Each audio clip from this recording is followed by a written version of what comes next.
Miss White, have you laid today yet, ma'am? All your co-workers have laid. We really need to know if you laid as well.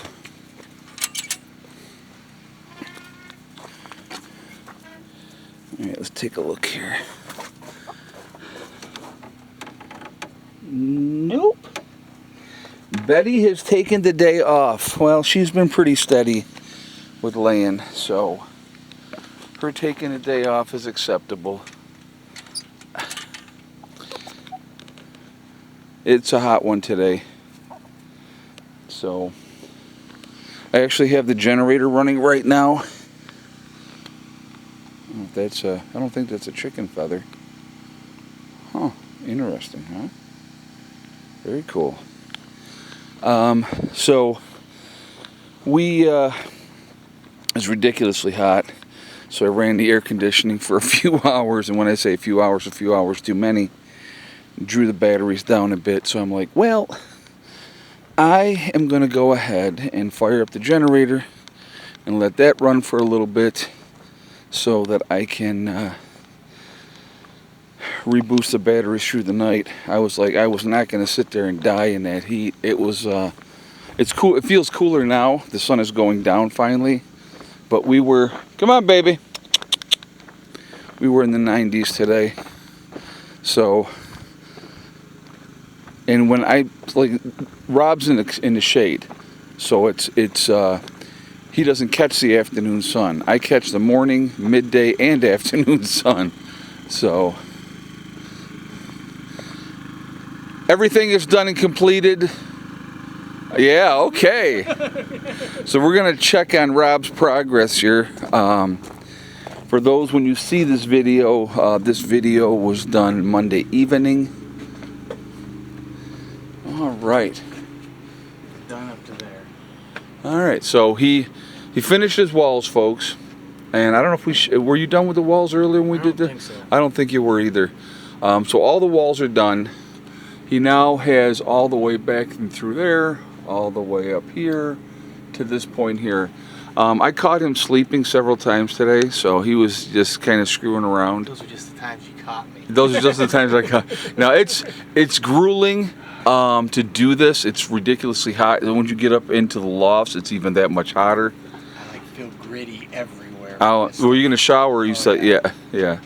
So, but yeah. So anyway, but no, he's made very good progress on this, and I said the good news is you only have to do it once.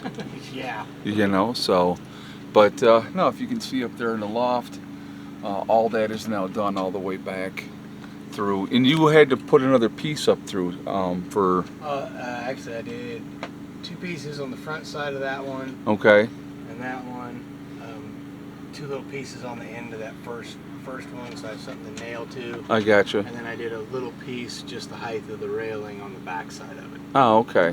So. Very good. So yeah. Yeah, folks, it takes, like I said again, it takes a tremendous amount of time and effort. And it's a lot of work. I'll kind of walk around here a little bit and show you. I mean, he's got all his insulation in the bathroom, around the back wall, all through here. He's got it here. We'll turn around, we'll look at the front wall here. He's got all that done. So he just has, what, 1, 2, 3, 6. 4? There's, I don't think there's... 3 on each side. Yeah. 3 sides. So. Yeah, so 6. Okay.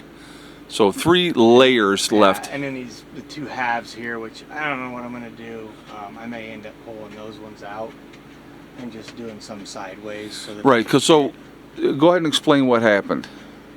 Because of where they put this wall, that one is actually 25 inches on center. So that's why the insulation won't hang up in there, because it's 1 inch wider. Gotcha. It's not made for that. So, and then all those are all the ones that are too narrow. All right, so these ones out here. These ones right here. Okay. They need to be 23 1/4 inches wide, and these ones are only 22 3/4. So that's why, that one up in the front, I think, is a narrow one. That's why it's kind of drooping down. Sagging. Yeah, sagging right in the middle. Right there, you'll see right there. because it's not the right one. Okay. So those ones up there I'm not going to worry about because they're not falling out. But I think these ones, if I split them directly in half, they should fit nice and snug. So Okay. I'm just going to cut those in half and stack them up. Hell, no, get out of there. Oh my God, there she goes back into the water. Just so you guys see, she's going down into the spring. So those ones I'm just going to use up here in the front and put them sideways. So okay. It's a shorter distance than back there. So all right, we're going to walk over here real quick. I want to show you guys this. So we've had very little to no rain. I mean, it's just been hot day after hot day after hot day. In the spring up here, we're going to take a walk up here so you guys can see. Now, yeah, she's down here getting a drink. You can't see the bottom, but from where the water is here, what do you think it's about? it's at least 6 feet deep. It's at least 6 feet deep. So the water is holding up in here really, really well. Obviously, I'm going to show you, it's a very shaded area, so there's not going to be a lot of condensation, but you can even see the walls, they are wet. So water is still coming out from where the spring is out of the, and some people say it's ground seepage, whatever it is, okay, that water is staying put here, which is exactly what we want to have. It's another water source for us. Even if we, pulled it out like in 5-gallon buckets, filtered it again, we would filter it again to try to get any kind of sediment out of it, and then, run it through. We'd probably filter it a couple times is what I would do. Start with a t-shirt and to get the bigger stuff out. Yep. And just kind of do that. And in that way, I mean, if we came down to where we had to use the water that was in here, hopefully, with all the totes that we have, we will be in good shape as far as that goes, where we won't need to do this. We also have the well. We also have the other spring, but the other spring is not as developed as this spring, which we will rectify that in the future. So that's kind of where we're at with all of this in the process of what we're doing. I mean, this could be used as is for fighting fires, watering the garden, right? Anything like that. We could just use it as is. Right. Yeah. Using it. Yeah. Absolutely. So watering the animals. Yeah. It isn't going to hurt them. So that's kind of. But it's a good area. It's very, very deep. Rob, jump in there and show up. No, okay. Yeah. No, but it is. It's pretty deep, guys. So. I think it was about 8 or 9 feet deep. Yeah. In the center. Yeah. So you figure that's probably 3 feet from, the top right here, maybe a little less. Right. So. It's at least 6 feet. It's at least 6 feet. So a lot of water in there, which is great. Before it was dug out, they're not even close to a lot. But now we absolutely do have a lot of, and again, it's a backup for us, and that's what it's designed to be. I think originally it wasn't much deeper than what it is right there, like from the top of the water up. Right. It wasn't very deep at all, but it always had water in it, which was kind of cool. And, so it's another nice source of water available, and, push comes to shove, if it's 6 feet deep, that's a lot of volume of water. So, so anyway, so that's what we got going there. But Rob is going to be heading out tomorrow to head back to the real world. Heading back to air conditioning. Yeah, no kidding. Oh, wow. I wish I had caught that on tape. I'm sure you did. No, I actually didn't, because I looked to my right and I saw you do the flailing arm thing, and I'm like, oh, that would have been awesome. Yeah, again, it may not look that steep. That's very steep. And climbing up or climbing down, especially climbing down. It seems like that's how most of it is out here. Well, it seems to be very hilly. Yes. I don't know why. Not a lot of flat areas.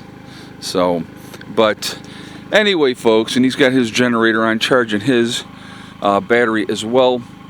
It gets good shade as these trees mature and get bigger. It's going to offer him more shade down the road. We will probably be coming in part way anyway, making another shelf like we did above here for the chickens. I'm not sure if we're going to do one above that. We might. But we'll see what happens with that. But anyway, you know, lots of plans, a lot of things to work on in the future, and you know, just getting the excavator guy in here and saying, okay, work on this area for us. That's been awesome.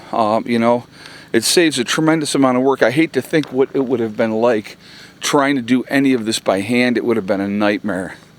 So, but if I'm going to show you guys right in between here. So we have the shelf there. I think we could almost above here do another shelf there. And move that dirt and stuff there and flatten that out. Definitely below here, because the way that this hill is, it's, you know, there's really, it kind of sucks to do anything, but if we open it up and push a lot of this dirt farther back, it gives us a bigger area actually to work on. So, you know, like I said, all plans for down the road. But anyway, guys, I'm going to jump off of here. It's still sunny and clear, as you can see. But it's finally cooling off a little bit, which is nice. So remember, folks, we truly are all in this together. We are one race called the human race. As soon as we figure that one out, we truly will be in much, much better shape. Also remember to hug and kiss the ones that you love. Tell them every single day. Tomorrow's not guaranteed. We never know what's going to happen in life, so it's important that we tell the people that we care about every day how we feel. Last but not least, STD, step, thing, and day. One step at a time, one thing at a time, and one day at a time. Whatever you're trying to accomplish, whatever you're trying to do, you can do it. And the only person stopping you from achieving your goals is going to be you. So stay focused, stay positive, stay away from the negativity, set realistic goals, and set about to making them happen, folks. That's what it comes down to. And have a good day, and I will talk to you later. Prepper Nurse 1 and Rob. out for now. And Miss Hella, there she is. All right, bye.